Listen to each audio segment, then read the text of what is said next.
Well, this is different. I'm in a video game. Someone put me into a video game. And it's a virtual reality giant monster simulator. Finally, you play as a giant monster who destroys cities and eats people. Part Rampage and part Godzilla on PS4, this game is everything I dreamed it would be. And I'm not just saying that because they put me in the game. Why would I celebrate this? In this game, anyone in the world could pick me up and bite my head off. Where's my lawyer?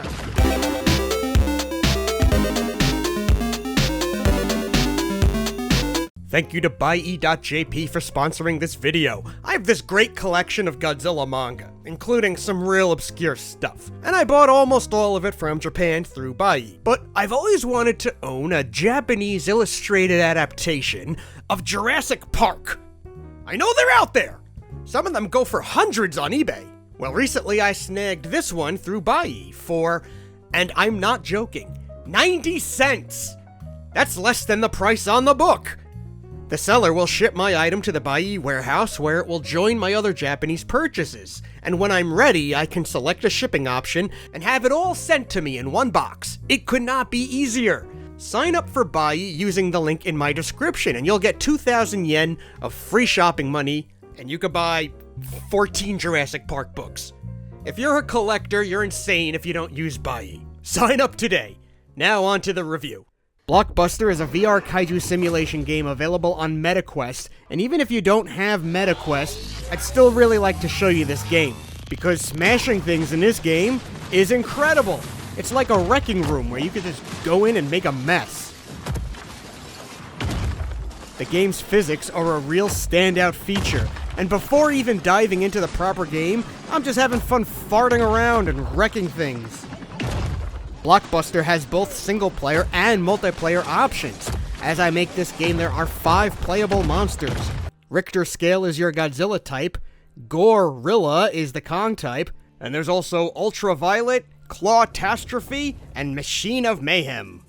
Between levels, you can hang out in this bedroom setting where you can customize your monster costume and build the other ones like actual cosplay.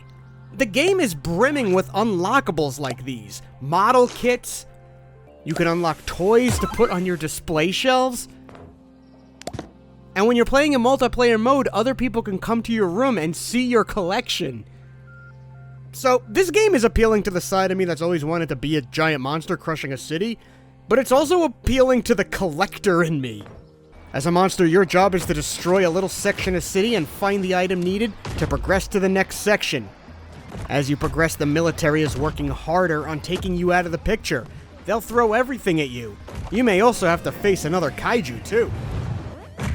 But the real fun are these tiny people running around with these comic strip word bubbles. People come out of cars and shelters, and you could pick them up and just... oh! You could do all sorts of things to these people. You could toss them, cook them, make their heads pop. You could shoot them out of a potato gun. The options feel endless.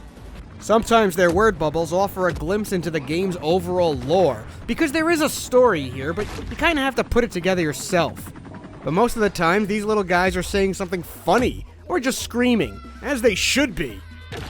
Looking for hidden items gives this game a lot of replay value, but you'll also want to look for Easter eggs. There are pop culture references scattered around, and they might catch you by surprise. And that's how I'm in this game. I'm a pop culture reference.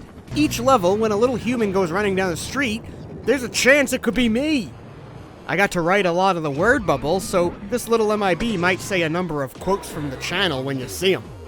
The level options are fantastic. From looking at my footage, you've probably already picked up on a lot of the environments, so I just want to draw attention to this one that pays homage to the original King Kong film and is in black and white. What an awesome idea. Now I get to be the 8th wonder of the world, breaking free and eating everyone who imprisoned me. Things like this are no surprise, because the best thing about Blockbuster VR is that it is so clearly made by people with a passion and love for monster movies. And I know that for a fact. My name is Mike, and I'm the lead dev on Blockbuster. My name is Brent, and I am the creative director on Blockbuster. I'm Doug, and I'm the executive producer of Blockbuster. I'm a big fan of everything Giant Monster. I also played a lot of Rampage as a kid. This idea, obviously, many parts of it were childhood wish fulfillment, right? Just the act of destroying a city in the way that you get to is something that I've wanted to do as a fan of this genre since I was very small. Brent and I started our company back in 2015. We're childhood friends. We've been friends since junior high. We've known each other since we were 12 years old. We decided to start a production company. It was something that we've always discussed in the past. We love pop culture. We love giant monsters. We love video games. So we launched last March, and we've been pretty consistently updating it since then. Actually, this March we put out a whole second half to the game, which was our multiplayer expansion, which now is getting people in there as monsters together. The lobby is your room, so every person will join who's ever hosting, and then that's where you get to show off your collection as well. So if you all have some really cool collection to show off, you can do that. Yeah, I think I want to revisit the whole collecting side of Blockbuster again. Because this doesn't feel like other video games where things feel like unlockables and trophies. In Blockbuster, it honestly feels like collecting, like toy collecting.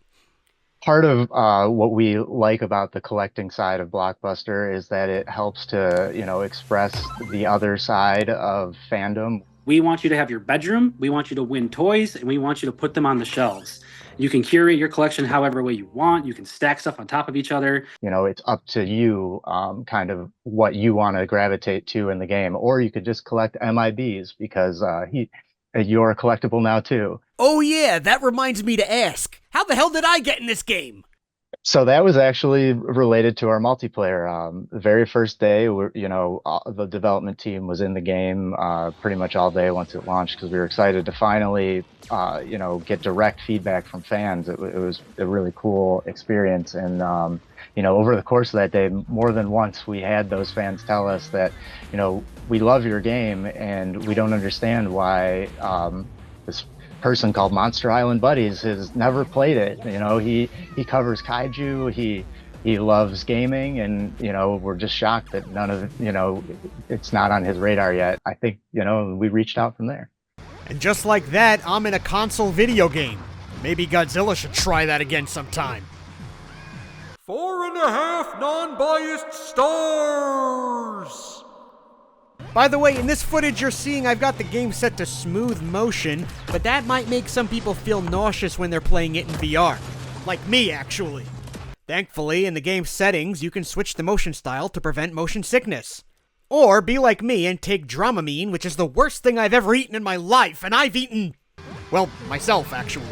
Anyway, if you're in any kind of position to play Blockbuster, I highly recommend you check it out. If you've got a Meta or an Oculus or whatever the fuck this thing's called now, you can grab Blockbuster for just 20 clams. And if you want to know even more, like if this game will come to PlayStation, keep a lookout for the next Monster Island Babble podcast, which will include more of my conversation with the development team. Let me know what you think about what I showed you in this video. What kind of features would you want a game like Blockbuster to have? Let's keep the conversation going. Until next time.